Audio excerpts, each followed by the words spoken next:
Breitling didn't build its name in royal courts or quiet ateliers, it built its reputation in the sky. Founded in E10 by Barsha Siv by Leon Breitling in Santomir, Switzerland, the brand entered the watchmaking world with a clear obsession: precision timing.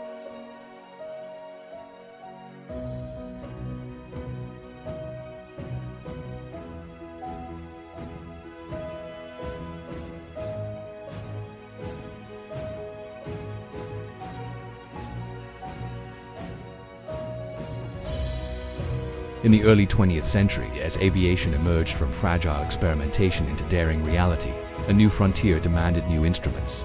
Pilots needed accuracy under pressure. They needed legibility. They needed reliability at altitude. Breitling answered that call. In 1915, the brand introduced one of the first wrist chronographs with a separate pusher, improving usability for professionals. In 1934, it refined the two-pusher chronograph system that remains standard today. These weren't stylistic innovations, they were functional evolutions. Breitling was engineering for performance long before marketing departments began romanticizing the word. But Breitling's true ascent came when it fully aligned itself with aviation. During the 1930s and 1940s, Breitling supplied cockpit instruments to aircraft manufacturers and military forces. Its white aviation department specialized in onboard clocks and timers, reinforcing the brand's credibility in professional aviation circles. Breitling wasn't borrowing aviation aesthetics, it was embedded in aviation infrastructure. Then, in 1952, the brand introduced what would become its most iconic creation, the Navitimer. The Navitimer was more than a watch. It was a wrist-mounted flight computer. Featuring a circular slide rule bezel, it allowed pilots to calculate fuel consumption, airspeed, distance, rate of climb, and other critical metrics at a time before digital avionics. This mechanical instrument became indispensable.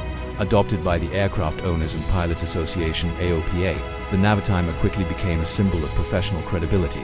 If you were a serious pilot, you knew the name. The watch wasn't about luxury, it was about utility. Its busy dial, filled with scales and numbers, reflected purpose over minimalism. It looked complex because it was complex, and that complexity became identity. While other Swiss brands emphasized elegance or sport in a general sense, Breitling doubled down on a specific world: aviation. The cases were bold, the dials were highly legible, the designs projected strength rather than refinement.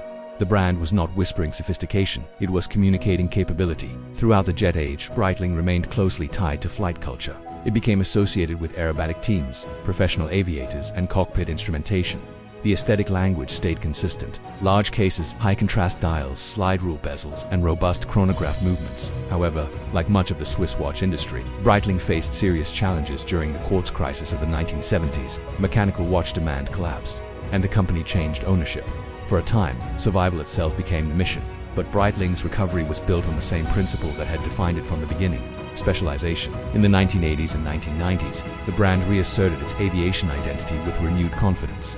The chronomat, developed in collaboration with Italy's Frecce Tricolori aerobatic team, reintroduced mechanical chronographs to a market dominated by quartz. It was bold, polished, unmistakably Breitling. The message was clear: mechanical precision still mattered.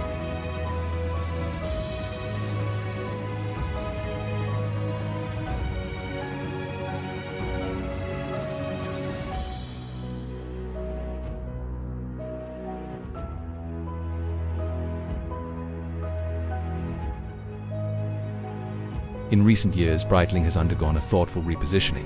Under modern leadership, the brand broadened its image to include lifestyle ambassadors, surf culture, and vintage-inspired reissues. Collections like the Premier reconnected with elegant chronographs from the 1940s, while superocean models embraced adventure beyond aviation. Yet, crucially, the aviation backbone remains intact. The Navitimer still exists. The slide rule bezel still turns. The DNA is preserved. This balance between heritage and modernity is what keeps Breitling relevant. The brand understands that expansion cannot come at the cost of identity. Lifestyle marketing may attract new audiences, but credibility is earned through history.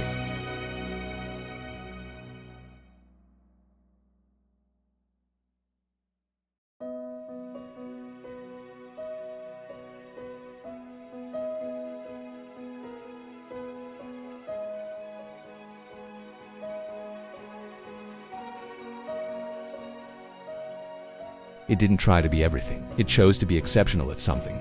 And that focus transformed a chronograph manufacturer into one of the most recognizable names in aviation watchmaking history. If you enjoyed this story and want to explore more deep dives into the strategies, heritage, and turning points behind the world's greatest watch brands, follow our page and stay with us. The next story might just change the way you see time itself.